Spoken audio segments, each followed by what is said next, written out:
বাংলাদেশের রাজনীতির ইতিহাসে আলোচনার কেন্দ্রবিন্দুতে আজ একটি নাম, তারেক রহমান। এই দিনে জন্ম নিয়েছিলেন বাংলাদেশের রাজনীতির এক সম্ভাবনাময় নেতা, সবার প্রিয়, সবার আপন।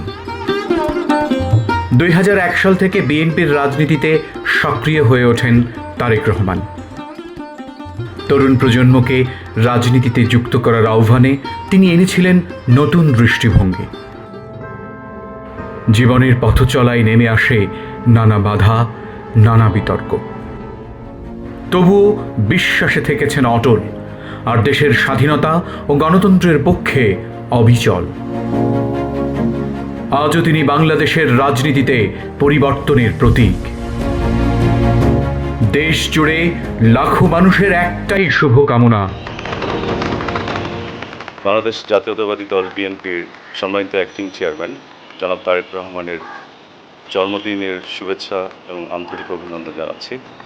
জনাব তারেক রহমানের আমরা উত্তরোত্তর সাফল্য কামনা করি এবং আগামী দিনে ওনার চলার পথ যাতে সুন্দর হয় আমরা এই কামনা করি। শুভ জন্মদিন দেশনেতা তারেক রহমান। আপনার জন্মদিনের প্রত্যাশা আপনি দেশ ও জাতির জন্য আপনার উন্নয়নের ধারা অব্যাহত রাখবেন। আপনার যে পরিকল্পনা আছে সেই পরিকল্পনাগুলি দিয়ে বাংলাদেশবাসীকে আশা করি ভালো রাখার চেষ্টা করবেন, যেমন বরাবর আপনি করেছিলেন।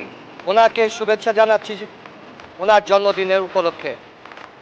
উনি দীর্ঘায়ু হোক। শহীদ প্রেসিডেন্ট জিয়াউর রহমানের সুযোগ্য উত্তরসূরি, তিনি শহীদ প্রেসিডেন্ট জিয়াউর রহমানের আদর্শকে ধারণ করে বাংলাদেশকে এক অনন্য বাংলাদেশ বিনির্মাণ করবেন। তিনি ফিরে আসলে দেশের সাধারণ মানুষের আশা আকাঙ্ক্ষা বাস্তবায়িত হবে, সেই প্রত্যাশা রাখছি। জন্মদিনের শুভেচ্ছা রইল, শুভ জন্মদিন। তারেক রহমানের জন্মদিন উপলক্ষে আমরা তাকে শুভেচ্ছা জানাচ্ছি।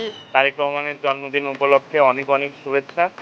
আশা করি বাংলাদেশের যে ভবিষ্যতে যেটুকু সময় তিনি পাবেন বাংলাদেশের জন্য কাজ করে গিয়েছেন এবং কাজ করে যাবেন। জিয়াউর রহমানের আদর্শে সে কাজবাজ করে, তার জন্য শুভকামনা রইল। আমি ওনার জন্মদিনের শুভেচ্ছা জ্ঞাপন করছি। ওনাকে জন্মদিনের শুভেচ্ছা। আমি ওনাকে জন্মদিনের শুভেচ্ছা জানাই, অনেক অভিনন্দন। উনি ভালো থাকবেন, ভালো থাকুক, নিরাপদ থাকুক, সুস্থ থাকুক, সেই কামনা করছি। বাংলাদেশ দেখুক নতুন নেতৃত্বের আলো।